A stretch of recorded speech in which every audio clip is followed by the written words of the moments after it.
मंडी में लगातार हो रही बारिश के बाद हालात बिगड़ते ही जा रहे हैं। मंडी में नदियां उफान पर हैं और चारों तरफ बाढ़ की स्थिति है। ये रिपोर्ट देखिए। मूसलाधार बरसात, लैंडस्लाइड और जलभराव से हिमाचल प्रदेश का मंडी जिला सबसे ज्यादा प्रभावित है। इसे तस्वीरों में आप देख सकते हैं। जहां तक आपकी नजर जाएगी वहां तक सिर्फ और सिर्फ पानी ही पानी नजर आएगा। मंडी जिले में बाढ़ की ये तस्वीरें लोगों की परेशानी बयां कर रही हैं। नदी के तेज बहाव से ट्रैफिक भी प्रभावित किया गया। जलभराव के चलते कई जगह जाम की स्थिति है तो कई जगह लैंडस्लाइड परेशानी का सबब बनी हुई है। वहीं मंडी में बारिश और नदी के उफान के चलते मनाली चंडीगढ़ हाईवे भी कई जगहों पर बंद है। चंडीगढ़ से मनाली की तरह मंडी से होकर गुजरने वाले यात्री परेशान हैं क्योंकि मंडी जिले में बारिश के बाद बाढ़ से हालात बिगड़ते ही जा रहे हैं। राहगीरों के साथ साथ बारिश और बाढ़ ने किसानों की परेशानी में भी इजाफा कर दिया है। खेतों में भी नदी का पानी आ जाने से फसलों को काफी नुकसान पहुंचा है। वहीं दूसरी तरफ प्रशासन भी लोगों को मदद मुहैया कराने में जुटा है। लेकिन जरा एक बार फिर आसमानी आफत झेल रहे मंडी जिले की इस तस्वीर को देखिए। आपको सिर्फ और सिर्फ पानी ही पानी नजर आएगा। और अब बात वाराणसी की करते हैं। वाराणसी में बाढ़ जैसे हालात बने हुए हैं। कई घाट पानी में डूब चुके हैं। हर तरफ बाढ़ का पानी दिख रहा है। देखिए रिपोर्ट। तस्वीरें वाराणसी की है, जहां गंगा नदी खतरे के निशान को पार करने के बाद अब डराने लगी है। गंगा का पानी शहर के कई रास्तों तक पहुंच गया है, रिहायशी इलाकों में प्रवेश कर चुका है। मौजूदा समय में वाराणसी में गंगा का जलस्तर खतरे के निशान से काफी ऊपर पहुंच गया है। जलस्तर बढ़ने से तटीय इलाकों में बाढ़ के हालात हो गए हैं। पहली बार नमो घाट को पूरी तरह से बंद कर दिया गया है। घाट पर बनी नमस्ते की संरचना अब पूरी तरह से डूबने के कगार पर है। पर्यटकों और श्रद्धालुओं की आवाजाही रोक दी गई है। इससे पहले कभी भी नमो घाट पर बाढ़ का पानी इतना नहीं आया था। एनडीआरएफ, एसडीआरएफ सहित जल पुलिस के जवान कई इलाकों में रेस्क्यू के लिए पूरी तरह से तैनात है। वाराणसी के 80, नगवा, गंगोत्री विहार सहित गंगा के तटवर्ती इलाकों में पानी पहुंच चुका है। वहीं वरुणा तटवर्ती क्षेत्र की बात कर ली जाए तो नक्की घाट, सलारपुर, कोनिया, हुकुलगंज सहित अन्य क्षेत्र भी बाढ़ से प्रभावित है। वाराणसी प्रशासन के मुताबिक जिले के कई गाँव बाढ़ की चपेट में आ गए हैं, जिसके चलते परिवारों को घर छोड़ना पड़ा है। किसानों की फसल भी बाढ़ के पानी में डूबी है। यूपी के प्रयागराज में बाढ़ से हालात बिगड़ रहे हैं। निचले इलाकों में गंगा भर गया है।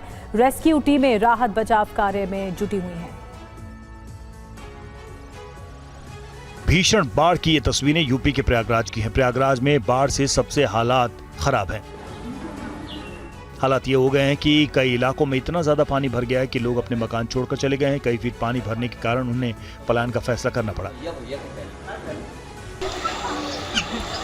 रात काल में एनडीआरएफ, एसडीआरएफ, जल पुलिस और पीएससी का बाढ़ राहत दल तैनात है। राज्य सरकार बाढ़ प्रभावित लोगों को मदद कर रही है। बाढ़ प्रभावितों के लिए कैंप बनाए गए हैं। यहाँ उन्हें रेस्क्यू कर लाया जा रहा है। बाढ़ प्रभावित इलाकों में राज्य सरकार की ओर से फूड पैकेट का वितरण किया जा रहा है। गंगा यमुना से सटे इलाकों में रहने वाले इलाकों की आबादी प्रभावित है। लोगों को कहीं से आने जाने में नाव के लिए सहारा लेना पड़ रहा है। दोनों नदियां खतरे के निशान के काफी ऊपर बह रही हैं। तेज बहाव हालात को और गंभीर बना रहा है। बेला कछार, राजापुर, तलियरगंज, बघाड़ा सारे इलाके गंगा की बाढ़ की चपेट में हैं। बाढ़ के चलते किसानों को खेती का भी नुकसान उठाना पड़ रहा है। कई इलाकों में पानी भरने की वजह से बिजली आपूर्ति भी ठप है। बाढ़ से संगम नगरी प्रयागराज बेहाल है। यहां तमाम इलाके बाढ़ में डूब चुके हैं। हमारे संवाददाता विपिन चौबे ने वहां के हालात का जायजा लिया। ये छप्पर का मकान है, पूरी तरह से डूब चुका है। इसके आगे आप देखेंगे जो हरे पर्दे लगे हुए हैं, खिड़की से ऊपर पानी है, दरवाजों के अंदर, गेट के अंदर घुस गया है। और मजबूरन चूंकि एक मंजिला मकान है, इसलिए लोग छोड़कर ये पूरे इलाके को बाहर जा चुके हैं और अपने पड़ोसियों के यहाँ, रिश्तेदारों के यहाँ शरण लिए हुए हैं। नाव ही इकलौता ऑप्शन है जिसके जरिए आवागमन हो रहा है। और देखिए, लोग अपने घरों में वैल्यूएबल चीजों को निकाल रहे हैं, लेकिन एक डर यह भी है कि अगर हम घर छोड़ के गए तो रात के अंधेरे में चोरी हो सकती है और कितना सामान नाव के जरिए आप ले जा सकते हैं। और देखिए, इन घरों को लोग छोड़कर जाने को तैयार नहीं। इस तरफ देखेंगे कि लोग देखिए घुटने से ऊपर ज्यादा पानी है। बच्चों को लेकर नाव से किसी की तबीयत खराब हो रही है, किसी को कहीं जाना है, कहीं कोई समस्या हो रही है। इस तरह से लोग, उनके चौखट तक पानी भरा हुआ है। फिलहाल घुटने से नीचे पानी में मैं हूं, लेकिन आगे अगर गया तो क्या होगा इसका अंदाजा देखिए कि मुझसे 2 फीट की दूरी पर खड़ा शख्स घुटने से ऊपर ज्यादा पानी में। हर बात की तरह बाढ़ आती है, झेलना पड़ता है, दिक्कतों का सामना करना ही पड़ता है। आपके पास मदद आ रही है? नहीं, कोई मदद नहीं। तो आप देख रहे हैं प्रयागराज के बाढ़ प्रभावित इलाकों से हमारे संवाददाता विपिन चौबे की ग्राउंड रिपोर्ट। विपिन, कई इलाकों में गए जहां बाढ़ से हालात बद से बदतर होते नजर आ रहे हैं। इलाका जो है ये रिहायशी इलाका है, यहाँ लगभग हजारों में आबादी रहती है और बाकी के 10 महीने यहाँ स्थिति तो ठीक रहती है, लेकिन ये 2 महीने यहाँ पर काटना बहुत मुश्किल होता है। और जब मुश्किलात आते हैं और सरकारी मदद नहीं मिलती है तो लोगों में रोष बहुत ज्यादा होता है। कितना मुश्किल हो रहा है, क्या क्या परेशानी आ रही है, क्या कोई मदद मिली है? नहीं मैडम, यहाँ मदद कुछ नहीं मिला। पानी भरा हुआ है सगल और कुछ मिल नहीं रहा, ना लाइट है, ना बम्बा है, ना कुछ है। और झूठ बोल रहे हैं कि मैं बांट रहा हूँ, कुछ नहीं है, एक माचिस नहीं मिल रही है। रानी तो बहुत है और एनडीआरएफ की टीम मात्र 100 है और वो नागवासी से लेकर के रसूलाबाद बीच नदी से टाटा करते हुए चले जा रहे हैं, पास में कोई नहीं आ रहा है। पानी का लेवल अगर आपको जांचना हो तो देखिए, पेड़ कैसे डूबे हुए हैं, बिजली के खंभे कैसे डूबे हुए हैं, घरों के ऊपर से पानी गुजर रहा है। नाव इकलौता जरिया, वो नाव भी सरकारी नहीं है। अपने साधन से, अपने पैसे से इस तरह के नाव का इंतजाम करिए और इंतजाम करने के बाद देखिए यही दिक्कत आती है। नीचे क्या है कुछ नहीं पता है। आप बता रहे थे कि इस पानी में उतरने पे पैर में दाने हो जा रहे हैं, सब लाल लाल दाने हो जा रहे हैं, सब में दवा लगानी पड़ रही है। इस वक्त मां गंगा में यानी गंगा नदी में जल प्रलय देखने को मिल रहा है और इस पूरे इलाके को अपने आगोश में ले लिया है और घरों में बहता पानी और इसके अलावा ये वो तबेले हैं जो पूरी तरह से डूब चुके हैं और मजबूरन जो मवेशी हैं वो पानी में ही जीवन यापन करने को मजबूर हैं और उनका चारा भी यहाँ पर भीग रहा है, यानी खाने पीने की दिक्कत भी इनको खड़ी होती जा रही है। और ये तमाम मकान देखिए, घुटने से ज्यादा पानी है, बाउंड्री वॉल डूब चुकी है, बाहर निकलने के रास्ते बंद हो चुके हैं। जैसे तैसे लोग अपना जीवन यापन यहाँ पर कर रहे हैं। बिजली 4 दिन से कटी हुई है और मुश्किल यह है कि लगातार कल रात तक बारिश हो रही थी और जल स्तर बढ़ रहा था, लेकिन रात से बारिश बंद है, जल स्तर घट रहा है। लोगों को उम्मीद है कि अगर बारिश नहीं हुई तो शायद मां गंगा यहां से वापस चली जाएंगी। और ये देखिए, ये जो अभी तक आपने घरों की तस्वीर देखी, अब देखिए ये जो पूरा इलाका है ये तबेला है। इस पूरे इलाके में सामने भैंसों का चारा, इन टीन वाले घरों में जो टीन शेड वाले हैं, जहां दरवाजा लगाया, पूरा चारा डूब चुका है, जहां उनके रहने का इंतजाम था, लेकिन अब ये भैंसें इसी तरह से पानी में जीवन यापन करने को मजबूर हैं। तो न सिर्फ उत्तर प्रदेश के प्रयागराज में बल्कि कई जिलों में बाढ़ को लेकर सरकारी इंतजामों पर समाजवादी पार्टी ने नाराजगी व्यक्त की है। पार्टी प्रमुख अखिलेश यादव ने सरकार से पूछा है कि उसका विकास का मॉडल कहां गया, प्रयागराज में लोग आज बेबस क्यों हैं। देखिए, प्रयागराज जहां 20,000 करोड़ से ज्यादा पैसा सरकार ने खर्च किया और ये 20,000 करोड़ भी मैं कम बोल रहा हूं, अगर सही तरीके से आकलन आप लोग करोगे तो 20,000 करोड़ से भी ज्यादा पैसा खर्च हुआ है वहाँ के विकास, वहाँ के लोगों को सुविधा देने के लिए। लेकिन आज हालत क्या है, बड़े पैमाने पे लोग घर से नहीं निकल पा रहे हैं, बाढ़ में जो ज़रूरतें की चीज़ें हैं वो नहीं उपलब्ध हो पा रही हैं, बच्चे स्कूल नहीं जा पा रहे हैं, पानी पीने को नहीं, शौचालय नहीं, अगर कोई बीमार हो जाए उसके लिए इंतज़ाम नहीं। और यही हालत स्मार्ट सिटी क्यूटो की है और क्यूटो में भी कम से कम 20,000 करोड़ से ज़्यादा पैसा खर्च हुआ होगा। ये राजधानी वो है जहाँ पर कभी मेयर बीजेपी का हटता ही नहीं है, सब कुछ सरकार इनकी यहाँ है। नालियाँ भरी पड़ी हैं, नाले भरे पड़े हैं, कूड़ा भरा पड़ा है। और सोचिए क्या बताया था कि नंबर 3 पर ये लखनऊ आया है। जांच तो इस बात की हो, एजेंसी कौन है जो जांच कर रही है या सर्वे कराती है। और यूपी में बारिश और बाढ़ से हालात बिगड़ते दिखाई दे रहे हैं। बांदा में जहां कई इलाके टापू में तब्दील हो गए, वहीं बिजनौर के भी कई इलाके जलमग्न नजर आ रहे हैं। तस्वीरें उत्तर प्रदेश के बांदा जिले की हैं, जहां बाढ़ जमकर तबाही मचा रही है। यमुना और कैन नदियां जिले में कहर बरपा रही हैं। सड़क से लेकर घर पानी में डूब चुके हैं, जिसके चलते बांदा से कानपुर जाने का रास्ता ठप पड़ गया है। यहां यमुना नदी खतरे के निशान से करीब 3 मीटर ऊंची बह रही है। पूरा क्षेत्र टापू में तब्दील हो चुका है। लोग पलायन करने को मजबूर है। दर्जनों गाँव में पानी घुस चुका है। जिला प्रशासन राहत के दावे कर रहा है, लेकिन लोगों को कई तरह की परेशानियों का सामना करना पड़ रहा है। वहीं बिजनौर में भी पहाड़ी और मैदानी इलाकों में हो रही तेज बारिश के कारण बाढ़ जैसे हालात बने हुए हैं। रिहायशी इलाकों में कई फीट पानी भरा है। घरों के कमरे तालाब में तब्दील हो गए हैं। अस्पतालों में भी पानी भरा है। रास्तों पर पानी नदी की तरह बह रहा है। हालात ये हो गए हैं कि पानी के तेज बहाव में एक भारी भरकम ट्रक बह गया। लोगों ने उसे बल्ली और मोटी रस्सी के सहारे किसी तरह रोका। स्थानीय प्रशासन ने नदी के किनारे रहने वाले लोगों को सतर्क रहने की सलाह दी और उन्हें संभावित खतरे से बचने के लिए जरूरी कदम उठाने की अपील भी की। यूपी के बलिया में गंगा नदी खतरे के निशान से ऊपर बह रही है। जिले के कई इलाके डूब चुके हैं। गाजीपुर में भी बाढ़ में कई गांव डूब गए। वीडियो यूपी के बलिया का है, जहां गंगा नदी जमकर तबाही मचा रही है। गंगा नदी खतरे के निशान से 2 मीटर ऊपर बह रही है। जलस्तर बढ़ने से जिले के निचले इलाके पानी में डूब गए हैं। लोगों के घरों में भी पानी घुस गया है, जिससे लोगों को काफी दिक्कत हो रही है। हजारों एकड़ खेती की जमीन डूब गई है, जिससे फसलें तबाह हो रही हैं। बाढ़ पीड़ितों का कहना है कि घर के चारों तरफ बाढ़ का पानी आ गया है, जिसके चलते इनको आने जाने में काफी दिक्कतों का सामना करना पड़ता है। साफ पीने को पानी तक मिलने में परेशानी हो रही है। यूपी के गाजीपुर में भी गंगा का जलस्तर बढ़ने से कई गांव बाढ़ की चपेट में हैं। जिले में जलस्तर बढ़ने की वजह से गंगा नदी खतरे के निशान को पार कर चुकी है। रेवतीपुर ब्लॉक में सैकड़ों एकड़ की फसल पूरी तरह जलमग्न हो चुकी है। किसानों का कहना है कि वैसे तो उन्हें ये समस्या हर साल झेलनी पड़ती है, लेकिन इस बार ये समस्या करीब 1 महीने पहले ही आ गई, जिसकी वजह से लोग काफी परेशान हैं। जिले में रेस्क्यू के लिए एसडीआरएफ की टीमें तैनात हैं। प्रशासन हालात पर नजर रख रहा है। प्रशासन बाढ़ग्रस्त इलाकों में लोगों को सतर्क भी कर रहा है। और उत्तर प्रदेश में बारिश परेशानी का सबब बनती जा रही है। जौनपुर में भी गोमती नदी का जल स्तर बढ़ने से गोमतेश्वर महादेव मंदिर आधा डूब गया, तो रायबरेली में सड़क ही धंस गई। उत्तर प्रदेश के कई जिले इन दिनों बाढ़ की चपेट में हैं और ऐसी एक तस्वीर यूपी के जौनपुर से सामने आई है, जहां गोमती नदी का जलस्तर बढ़ने से बाबा गोमतेश्वर महादेव मंदिर आधा डूब गया है। लेकिन तस्वीरों में आप देख सकते हैं कि मंदिर डूबने के बाद भी कुछ श्रद्धालु जलाभिषेक के लिए महादेव के मंदिर में आ रहे हैं। लेकिन अब प्रशासन बढ़ते जलस्तर को देखते हुए अलर्ट मोड पर है। प्रशासन बिना सेफ्टी नियमों का पालन करने वाले नौका संचालकों पर कार्रवाई कर रहा है, क्योंकि इलाके में लगातार नदी का जलस्तर बढ़ने से बाढ़ का खतरा मंडराने लगा है। वहीं अब जरा इस दूसरी तस्वीर को देखिए। ये तस्वीर उत्तर प्रदेश के रायबरेली की है, जहां बारिश के बाद सड़कें दम तोड़ती दिख रही हैं। लखनऊ प्रयागराज नेशनल हाईवे पर बारिश के बाद सड़क पर एक बड़ा गड्ढा हो गया। ऊंचाहार कोतवाली क्षेत्र के चढ़ई चौराहे के पास बनी इस सड़क के निर्माण को अभी 1 साल भी पूरा नहीं हुआ था। यहाँ तक कि इस सड़क का निर्माण भी NHAI की देखरेख में किया गया था। तब सड़क धंसने के चलते कई सवाल खड़े हो गए हैं।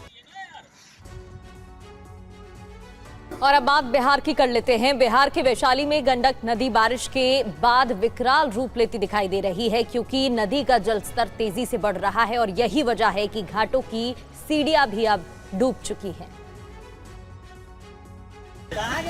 पानी में डूबी घाटों की सीढ़ियां और घाटों पर जलमग्न दुकानों की ये तस्वीरें बिहार के वैशाली की हैं, जहां बारिश के बाद वैशाली में गंडक नदी का जलस्तर बढ़ रहा है।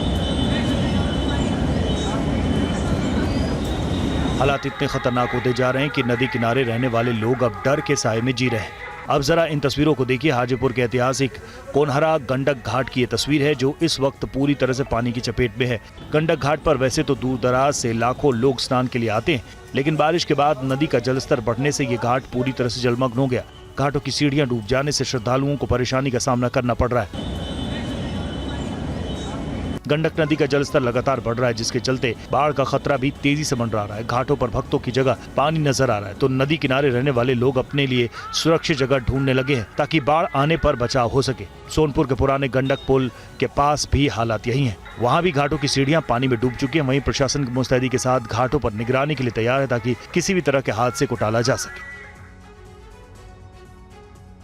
महाराष्ट्र के नांदेड़ में भूस्खलन के दौरान 4 मजदूर मलबे में दब गए। दरअसल पाइपलाइन बिछाने के दौरान मिट्टी का ढेर अचानक से ढह गया, जिसमें 4 मजदूर मलबे के नीचे दब गए। इस हादसे में एक मजदूर की मौत भी हुई है।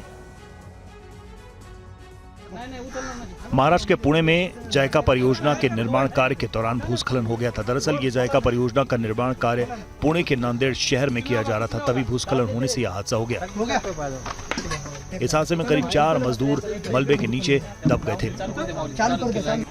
जिनके रेस्क्यू के लिए NDRF और पुणे डिजास्टर रिस्पांस फोर्स की टीम मौके पर पहुंची थी। रेस्क्यू टीमों ने कड़ी मशक्कत के बाद मलबे में दबे 4 मजदूरों में से 3 का सफल रेस्क्यू कर लिया, लेकिन भूस्खलन के दौरान मलबे में दबे एक मजदूर की मौत हो गई। बताया जा रहा है कि हादसे के दौरान मलबे में दबे सभी मजदूर दूसरे राज्यों के थे जो यहां परियोजना के निर्माण कार्य के लिए आए थे। जिस वक्त ये मजदूर पाइपलाइन बिछाने का काम कर रहे थे उस वक्त करीब 25 फीट ऊंचा मिट्टी का ढेर अचानक ढह गया और 4 मजदूर मलबे में दब गए। मजदूरों को बाहर निकालने के बाद अस्पताल में भर्ती कराया गया, जहां डॉक्टर ने एक मजदूर को मृत घोषित कर दिया। वहीं पुलिस अब इस मामले के निरीक्षण के बाद रिपोर्ट तैयार कर आगे जांच करेगी। वडोदरा के पादरा गंभीरा पुल पर लटके टैंकर को हटाने का मिशन शुरू हो गया। इस टैंकर को एयर बलून तकनीक से नीचे उतारा जा रहा है। देखिए ये खबर। ये टैंकर 28 दिन से ऐसे ही लटका है। पुल टूटने के बाद से इस टैंकर को हटाने का इंतजार है। अब इस टैंकर को इस पुल से हटाने के लिए बलून तकनीक का इस्तेमाल हो रहा है। सीएम भूपेंद्र पटेल के निर्देश पर टैंकर हटाने के लिए अत्याधुनिक बलून तकनीक का सहारा लिया गया है। गंभीरा ब्रिज पर लटके टैंकर को हटाने के लिए पहला एयर बलून तैयार है। सिंगापुर से आए तीनों इंजीनियर की देखरेख में मरीन इमरजेंसी ने बलून को ट्रक के पास सेट कर दिया है। पुल के बाहर एक टेंट और एक ऑपरेशन टेंट भी तैयार किया गया है। पूरी टीम अब एयर बलून की मदद से इस टैंकर को नीचे उतारने के मिशन में जुट गई है। सभी सुरक्षा उपकरण और कुछ तकनीकी टूल भी ट्रक पर दिख रहे हैं। ट्रक के पीछे अतिरिक्त सामान के लिए लंबी रस्सियां और बिना हवा के बलून भी तैयार कर रखे गए हैं। किसी भी शख्स की इस साइट पर एंट्री नहीं है। अब बलून तकनीक से इस टैंकर की एयर लिफ्टिंग होगी। वहीं मरीन एजेंसी और अन्य इंजीनियरिंग अधिकारियों को भी काम में खलल डालने से रोकने के लिए मीडिया को भी पुल तक जाने की इजाजत नहीं है। एजेंसी के कंट्रोल रूम से 100 मीटर की दूरी पर एक पुलिस चौकी बनाई गई है ताकि लोगों को यहां आने से रोका जा सके। और वहीं चीन के कई इलाकों में बाढ़ आई हुई है। सबसे ज्यादा तबाही झाओकिंग में हुई है तो इंडोनेशिया पर भी कुदरत का क्रोध टूटा है। देखिए 2 मुल्कों की फ्लड रिपोर्ट। ये तस्वीरें प्रकृति के प्रकोप की हैं। मूसलाधार बारिश के बाद आफत की तस्वीरें। बारिश और बाढ़ के बाद गांव हो या शहर सब समंदर बना हुआ है। चारों तरफ सिर्फ पानी ही पानी है। सैलाब का ये मंजर चीन के झाओकिंग का है। बारिश और बाढ़ की वजह से झाओकिंग में मुश्किलों का सैलाब आया हुआ है। सड़कें दरिया में तब्दील हो चुकी हैं। घरों के सामान तिनके की तरह बह रहे हैं। सड़कों पर गाड़ियां सैलाब में डूबी हैं। इंसान लहरों से जंग लड़ते दिख रहे हैं। चीन में कुदरत का क्रोध की एक और तस्वीर देख लीजिए। दहाड़ मारता सैलाब, जलमग्न हो चुके गांव, टूटे मकान, सैलाब में बह चुकी सड़कें। चीन के झाओकिंग के जर्रे जर्रे पर कुदरत की तबाही के निशान मौजूद हैं। हजारों जिंदगियां खतरे के भंवर में फंसी हैं। लाखों लोग बेघर हो चुके हैं। कुदरत का तांडव देख जिनपिंग का मुल्क कराह उठा है। ये तस्वीर इंडोनेशिया के जकार्ता की है। कुदरत का क्रोध देखकर जकार्ता कांप रहा है। सुंटर नदी उफान मार रही है जिससे जकार्ता के निचले इलाकों में बाढ़ आई हुई है। सैलाब में जिंदगी बाढ़ के पानी में फंसकर ठहर गई है। जरूरी सामान की किल्लत से भी लोगों की परेशानियां बढ़ रही हैं। सड़कों पर भी सैलाब ने कब्जा कर लिया है। और वहीं कोलंबिया के सांता मार्टा में सैलाब में फंसकर कई लोगों की जान खतरे में आ गई है। तो नाइजीरिया में भी बाढ़ की वजह से मुश्किलों का सैलाब आया हुआ है और यहां पर भी लोग परेशान हैं। देखिए अपडेट। रिहायशी इलाकों पर जल प्रहार, हर तरफ मचा हाहाकार। सड़कें दरिया बनी हुई हैं। सैलाब में गाड़ियां डूबी हुई हैं। इस जल तांडव में सब कुछ पानी में समा रहा है। तस्वीरें कोलंबिया के सांता मार्टा की हैं। सड़कें पूरी तरह सैलाब में डूब चुकी हैं। सड़कों पर कारें भी पानी में डूबी हुई हैं। जो गाड़ियां खुद को बाढ़ से बचाने में जुटी हैं वो महज रेंग रही हैं। पानी के जोरदार प्रहार के आगे जिंदगी ठहर गई है। इस सैलाब में घर मकान सब डूबे हुए हैं। सड़कों का मंजर देखकर ऐसा लग रहा है मानो कोई नदी हाहाकार करती आगे बढ़ रही है। ऐसे में लोग ऊपरी मंजिलों पर रहकर किसी तरह जान माल की हिफाजत करने में जुटे हैं। सड़क किनारे खड़े एक शख्स का पैर फिसल गया और ये शख्स इस सैलाब में बहता चला गया। पूरे शहर में कुछ ऐसा ही मंजर है।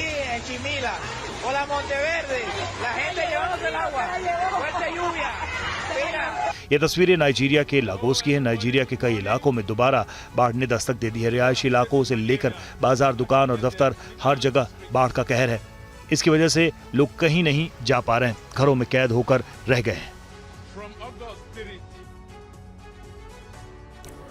और इस बीच आपको बता दें, मालेगांव ब्लास्ट केस में बहुत बड़ा पर्दाफाश हुआ है। टीवी 9 के पास साध्वी प्रज्ञा ठाकुर का कोर्ट में दिया बयान है। मोदी भागवत का नाम लेने के लिए मुझ पर दबाव डाला गया, ये साध्वी प्रज्ञा ठाकुर ने कहा। नाम लेने से इनकार पर शारीरिक मानसिक यातनाएं दी गई। 30 पन्ने के साध्वी के स्टेटमेंट में बेहद सनसनीखेज आरोप लगाए गए हैं और इस स्टेटमेंट में बाकायदा नाम लिया गया है कि मोदी भागवत का नाम लेने के लिए दबाव मुझ पर डाला गया था, यानी साध्वी प्रज्ञा ठाकुर पर दबाव डाला गया था। एनआईए की स्पेशल अदालत ने इस मामले में बरी किया है साध्वी प्रज्ञा ठाकुर को और उनकी तरफ से जो स्टेटमेंट दिया गया ये TV9 के पास मौजूद है।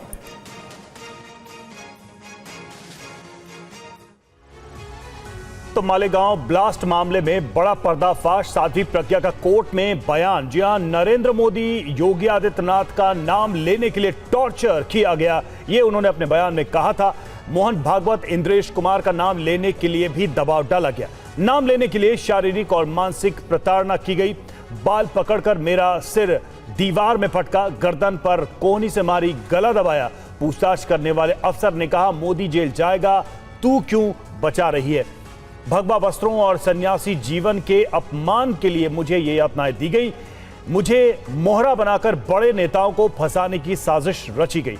मुझसे कहलवाने की कोशिश की गई थी कि ब्लास्ट के आदेश नरेंद्र मोदी और मोहन भागवत ने दिए थे। तो इस तरह से ये अंश हैं उस बयान के जो साध्वी प्रज्ञा ने कोर्ट में दिए थे, जिसे हम आपको दिखा रहे हैं। और उनका ये दावा था, उनका कोर्ट के अंदर भी बयान में ये कहना था कि उन पर दबाव बढ़ाया गया, यातनाएं दी गई ताकि कुछ लोगों का नाम वो इस पूरे मामले में ले। तो ये एक्सक्लूसिव जानकारी हम आपको दे रहे हैं मालेगांव ब्लास्ट को लेकर जो मामला चला और जिसमें साध्वी प्रज्ञा के बयान कोर्ट में दर्ज कराए गए। उन बयानों में ये बातें उन्होंने कही हैं, जैसा कि हमने आपको थोड़ी देर पहले बताया।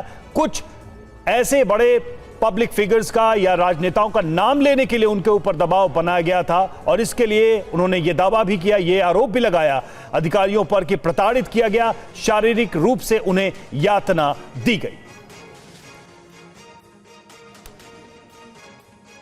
तो साध्वी प्रज्ञा का कोर्ट में सनसनीखेज दावा, जो TV9 भारतवर्ष आपको बता रहा है कि कोर्ट के अंदर जो उन्होंने दावा किया, जो बयान दिया, उससे जुड़ी क्या बड़ी बातें रही हैं। सीधे तौर पर उन्होंने कहा कि नरेंद्र मोदी का नाम लेने के लिए कहा गया, मोहन भागवत का नाम लेने के लिए कहा गया उनसे, और इसके लिए उनके ऊपर दबाव भी दिया गया, शारीरिक और मानसिक रूप से पकड़ा गया।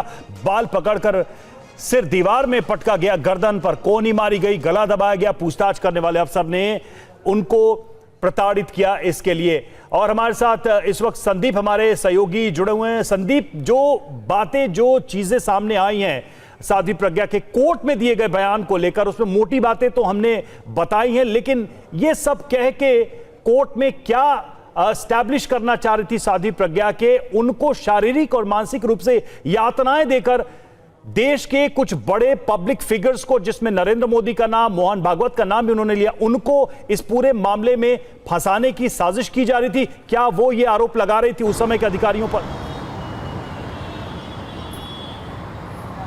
जी बिल्कुल, आपको बता दें कि सिलसिलेवार तरीके से तमाम जो आरोपी हैं उन सभी को कोर्ट एक मौका देता है। CRPC की धारा 313 के तहत सारे ही आरोपियों को ये मौका दिया गया था कि वो अपना बयान दर्ज करवाएं कोर्ट के सामने।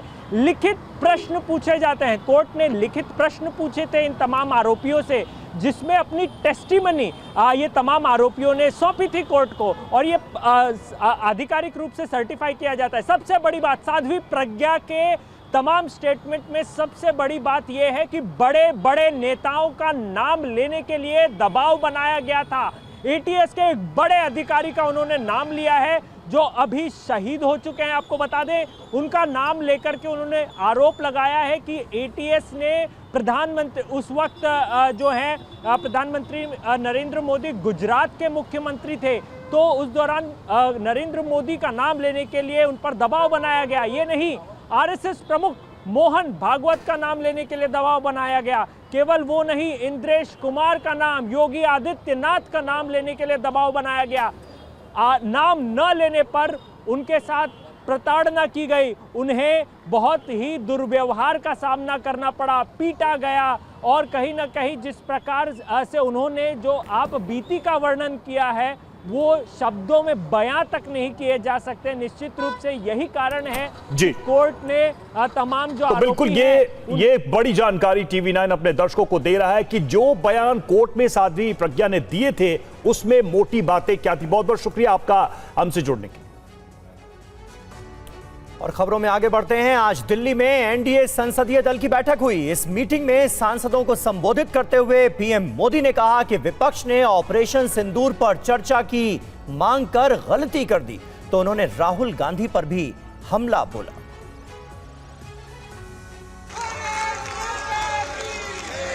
तस्वीरें दिल्ली में हुए एनडीए संसदीय दल की बैठक की हैं। एनडीए की इस बैठक में ऑपरेशन सिंदूर और ऑपरेशन महादेव को लेकर 2 प्रस्ताव पास किए गए। आतंक के खिलाफ हुई कार्रवाई को लेकर प्रधानमंत्री मोदी के नेतृत्व की सराहना की गई। सशस्त्र बलों के साहस प्रतिबद्धता का अभिनंदन किया गया तो आतंक के खिलाफ जीरो टॉलरेंस की नीति दोहराई गई। इस बैठक में प्रधानमंत्री मोदी ने कहा कि ऑपरेशन सिंदूर पर चर्चा से विपक्ष की फजीहत हुई है। ऐसा विपक्ष कहां मिलेगा जो अपने पैर पर पत्थर मारता है। प्रधानमंत्री मोदी ने नेता विपक्ष राहुल गांधी पर सुप्रीम कोर्ट की टिप्पणी का भी हवाला दिया। उन्होंने कहा कि कल सुप्रीम कोर्ट ने राहुल गांधी को कड़ी फटकार लगाई। राहुल गांधी का बयान आ बैल मुझे मार जैसा है। राहुल जी ने हमेशा आर्मी का, सेना का आदर किया है। उनके दिल में उन सेना के प्रति, सैनिकों के प्रति, उनके अफसरों के प्रति पूरी तरह से आदर है। और हर भाषण में जब भी बोलते हैं, जब भी उनका हम कुछ भी भाषण या कोई भी टिप्पणी सुनते हैं, उसमें वो आदर बहुत स्पष्ट दिखता है। और संसद में कई मुद्दों पर हंगामा हुआ। संसद में सीआईएसएफ तैनाती पर आज सियासी हंगामा देखने को मिला। राज्यसभा में मल्लिकार्जुन खड़गे ने पूछा कि संसद में सीआईएसएफ की क्या जरूरत है। इतना सशक्त है कि हमारे को प्रोटेक्ट करने में वो मजबूत है और वो आपके कंट्रोल में आते हैं। लेकिन आप पुलिस को लाके, मिलिट्री को लाके यहाँ हाउस चलाना चाहते हैं, हाउस चलाना चाहते हैं।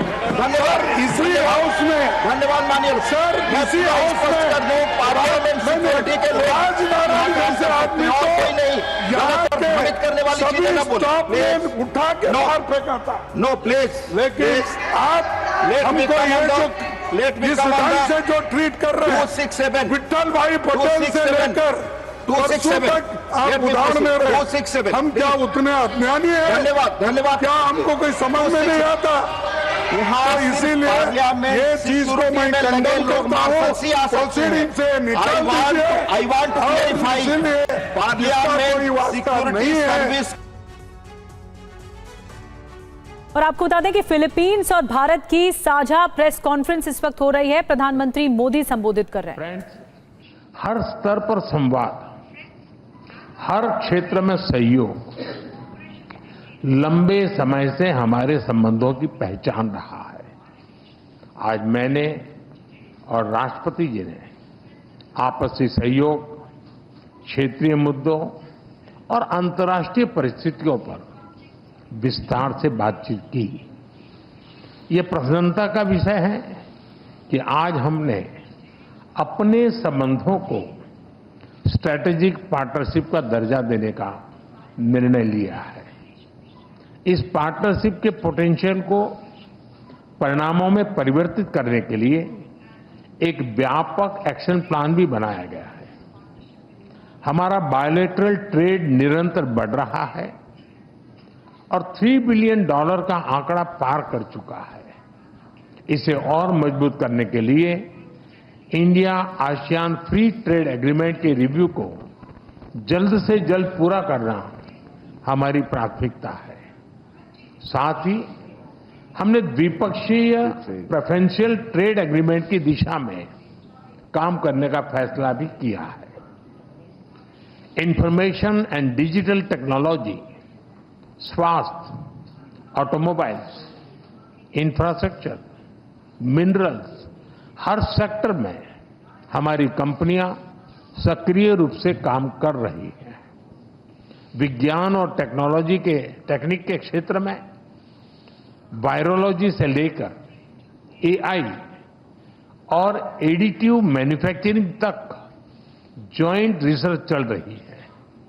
आज संपन्न हुए science and technology cooperation plan से इसमें और गति आएगी। वाराणसी में स्थित इंटरनेशनल राइस रिसर्च इंस्टीट्यूट का regional centre ultra low glycaemic index को इस वाले चावल पर काम कर रहा है। यानी हम साथ मिलकर स्वाद और सेहत दोनों पर काम कर रहे हैं। तो इस ज्वाइंट कॉन्फ्रेंस में प्रधानमंत्री नरेंद्र मोदी बोल रहे थे। जम्मू कश्मीर में राज्य बहाली की मांग को लेकर कांग्रेस ने विरोध प्रदर्शन किया है। कांग्रेस नेताओं ने कहा कि अब 6 साल बीत चुके हैं, जम्मू कश्मीर की मांगें माननी होंगी। देखिए अंकित भट्ट की ये ग्राउंड काली पट्टियां यहाँ पर लगाई गई है और ये लगातार विरोध प्रदर्शन जो है वो यहाँ पर कांग्रेस की तरफ से किया जा रहा है। और यहाँ पे देखिए कि किस तरीके से विरोध प्रदर्शन जो है वो किया जा रहा है। सर, आज पूरे 6 साल हो चुके हैं, 370 हटे हुए, स्टेट एब्रोगेट हुए, किस तरीके से आप स्टेट वापस होगी, हर सूरत में वापस होगी। हमारी पूरी पार्टी कांग्रेस खड़ी है और तब तक लड़ती रहेगी जब तक हमारी स्टेट वापस नहीं हुई। और जो इन्होंने बर्बाद किया है स्टेट को, उसके लिए विल फाइट, लड़ेंगे। हमारे बच्चे बेरोजगार, कारोबार से खत्म, चिट्टा शराब नशा तबाही बर्बादी कर दी इन्होंने। जखीरा इनके हाथ में जखीरा आया हुआ है, वो खा रहे हैं, लूट रहे हैं और हम सारे लड़के इसको वापस लेंगे। देखिए, सरकार की तरफ से कहा जा रहा है कि हम जल्द ही स्टेटहुड जो है वो वापस करेंगे। ये खराब थोड़ी है, 6 साल हो गए, अब तो लिमिट क्रॉस होगी, इसलिए हम सड़कों पे यहाँ पे उतरे हैं। और हरियाणा में रोहतक की सुनारिया जेल में बंद डेरा सच्चा सौदा प्रमुख गुरमीत राम रहीम एक बार फिर बाहर आ गया है। पूरी खबर देखिए। राम रहीम एक बार फिर जेल से बाहर आ गया है। रक्षाबंधन से पहले राम रहीम को 40 दिन की पैरोल मिली है। डेरा प्रमुख 15 अगस्त को अपना जन्मदिन मनाएंगे। राम रहीम आज सुबह ही सिरसा डेरे के लिए रवाना हुए। वो 14वीं बार पैरोल या फरलो लेकर बाहर आए। राम रहीम के लिए जेल से बाहर आना कोई नई बात नहीं है। इससे पहले डेरा प्रमुख राम रहीम को अप्रैल में 21 दिन की फरलो मिली थी। उस दौरान 29 अप्रैल को डेरा सच्चा सौदा का स्थापना दिवस था। तो राम रहीम की रिहाई का समय भी हमेशा से चर्चा का विषय रहा है। उसकी पैरोल अक्सर हरियाणा, पंजाब, राजस्थान और दिल्ली में होने वाले विधानसभा या स्थानीय निकाय चुनाव के साथ मेल खाती रही है। सिरसा डेरा पहुंचने के साथ ही राम रहीम ने अपना पहला वीडियो संदेश अपने अनुयायियों के लिए भेजा है। दरअसल गुरमीत राम रहीम साध्वियों के यौन शोषण और पत्रकार रामचंद्र छत्रपति हत्याकांड में रोहतक के सुनारिया जेल में सजा भुगत रहा है। पंचकुला की सीबीआई कोर्ट ने अगस्त 2017 में डेरा प्रमुख को दोषी करार देते हुए 10-10 साल की सजा सुनाई थी। साथ ही राम रहीम पर 30,20,000 रुपए का जुर्माना भी लगाया गया था।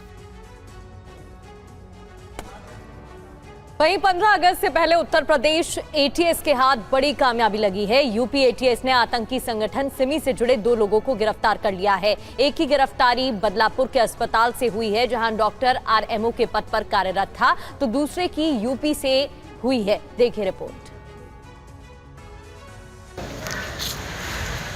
उत्तर प्रदेश एटीएस ने आतंकवादी संगठन सिमी से संबंध होने के शक में 2 लोगों को गिरफ्तार किया। यूपी एटीएस ने महाराष्ट्र के बदलापुर के एक अस्पताल से एक डॉक्टर को गिरफ्तार किया, जिसका नाम उसामा शेख बताया जा रहा है। ये डॉक्टर अस्पताल में आरएमओ के पद पर कार्यरत था। तो वहीं दूसरी गिरफ्तारी उत्तर प्रदेश से ही हुई है। गिरफ्तार किए गए दोनों लोगों पर आतंकी संगठनों के स्लीपर सेल के तौर पर काम करने का आरोप है। एजेंसी सूत्रों की माने तो 15 अगस्त से पहले ये गिरफ्तारियां काफी अहम हैं और इस मामले में अभी और भी बड़े खुलासे हो सकते हैं। एटीएस ने जिन 2 लोगों को गिरफ्तार किया है वो व्हाट्सएप पर 500 से ज्यादा पाकिस्तानी नागरिकों के संपर्क में थे। इतना ही नहीं, इन दोनों पर भारत विरोधी गतिविधियों में शामिल होने का आरोप है। दोनों की गिरफ्तारी के बाद यूपी एटीएस की टीम जांच में जुट गई है और अभियुक्तों के व्हाट्सएप ग्रुप की ज्यादा से ज्यादा जानकारी जुटाने की कोशिश कर रही है। साथ ही ये भी पता लगाया जा रहा है कि भारत के खिलाफ साजिश में और कितने लोग शामिल हैं। जैसलमेर में डीआरडीओ गेस्ट हाउस के मैनेजर पर पाकिस्तान के लिए जासूसी करने के आरोप लगे हैं। संवेदनशील जानकारी लीक करने के आरोप में मैनेजर को हिरासत में ले लिया गया। देखिए रिपोर्ट। तस्वीरें राजस्थान के जैसलमेर की हैं। इस शख्स को जासूसी के आरोप में गिरफ्तार किया गया है। जैसलमेर के चांदन से इस युवक को पाकिस्तान के लिए जासूसी करने के शक में डिटेन किया गया है। दरअसल आरोपी महेंद्र प्रसाद उत्तराखंड का रहने वाला है। महेंद्र जैसलमेर के डीआरडीओ गेस्ट हाउस में काम कर रहा था। इसके खिलाफ मोबाइल चैट से जासूसी के सबूत मिले हैं। बताया जा रहा है कि महेंद्र पर सीमा पार पाकिस्तान को सेना से जुड़ी संवेदनशील जानकारियां भेजने का आरोप है।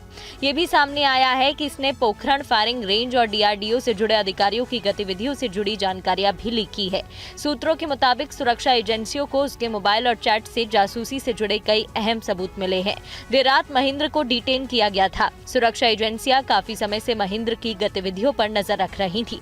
खुफिया इनपुट मिलने के बाद ये कार्रवाई की गई है। चांदन क्षेत्र जैसलमेर जिला मुख्यालय से करीब 45 किलोमीटर दूर है। ये संवेदनशील इलाका है और पोखरण फील्ड फायरिंग रेंज के करीब है।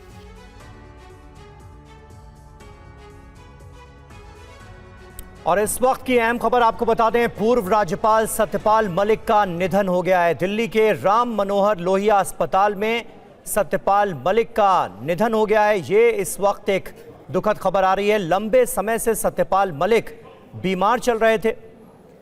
79 साल की उम्र में उन्होंने आखिरी सांस ली। दिल्ली के राम मनोहर लोहिया अस्पताल में जम्मू कश्मीर के राज्यपाल रहे सत्यपाल मलिक नहीं रहे। कुमार कुंदन हमारे संवाददाता इस वक्त हमारे साथ जुड़ गए हैं। कुमार, क्या अपडेट है? समीर, दिल्ली के राम मनोहर लोहिया अस्पताल में उनका निधन हुआ है सत्यपाल मलिक का। और जहां तक सत्यपाल मलिक की बात है तो वो 1989 से 1991 तक जनता दल की तरफ से अलीगढ़ सीट से वो सांसद भी रहे। समाजवादी पार्टी की तरफ से उन्होंने चुनाव भी लड़ा था लेकिन हार गए थे।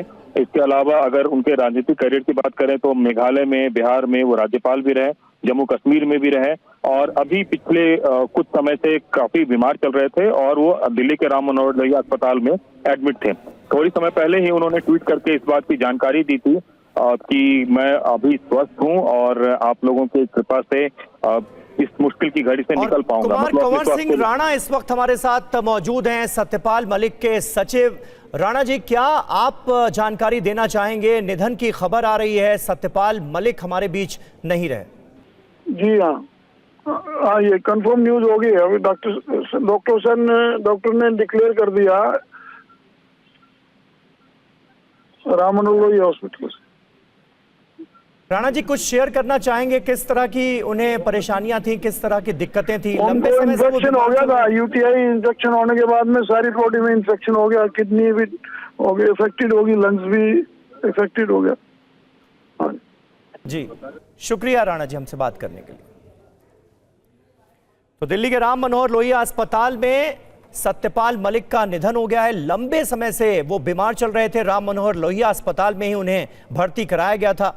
कई ऐसे मौके आए जब एक्स पर पोस्ट करके खुद सत्यपाल मलिक के आईडी से ये जानकारी दी गई कि उनकी हेल्थ काफ़ी ख़राब होती जा रही है, उनकी हालत गंभीर है और आज उनके निधन की खबर सामने आ रही है।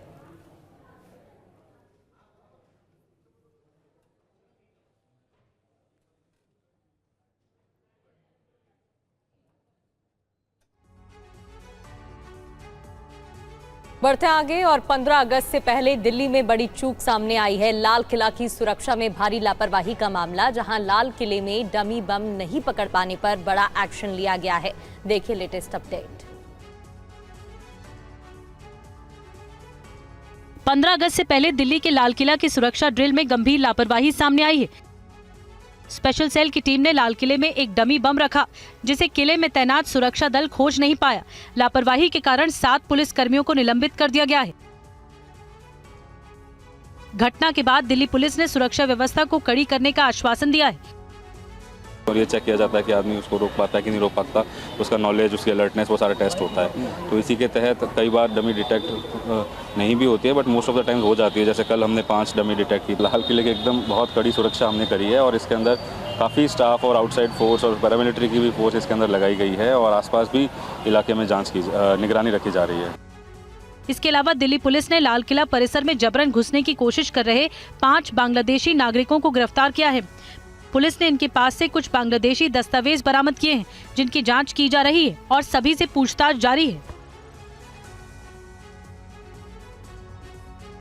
और पश्चिम बंगाल में शुभेंदु अधिकारी की गाड़ी पर हमला हुआ, बड़ी जानकारी सामने आ रही है। कूच बिहार में काफिले की गाड़ी पर हमला हुआ है। टीएमसी कार्यकर्ताओं पर हमले का आरोप लगा है। तो पश्चिम बंगाल में शुभेंदु अधिकारी पर गाड़ी पर हमले की खबर सामने आ रही है और बताया जा रहा है कि कूच बिहार में उनका काफिला गुजर रहा था, वहां पर यह हमला किया गया। टीएमसी कार्यकर्ताओं पर हमले का आरोप लगा है।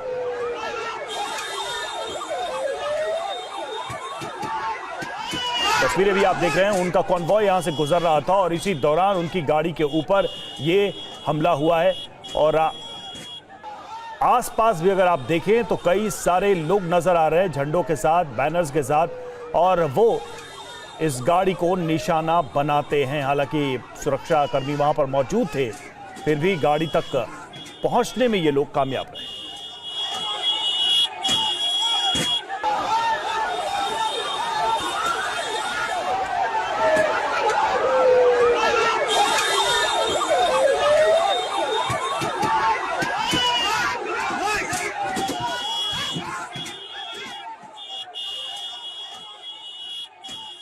तो कूच बिहार की ये घटना है, तस्वीरें कूच बिहार से आई है। शुभेंदु अधिकारी का काफिला यहां से गुजर रहा था, उसी दौरान उनके काफिले पर, उनकी गाड़ियों पर ये हमला किया गया और वहां पर काफी संख्या में लोग जमा थे।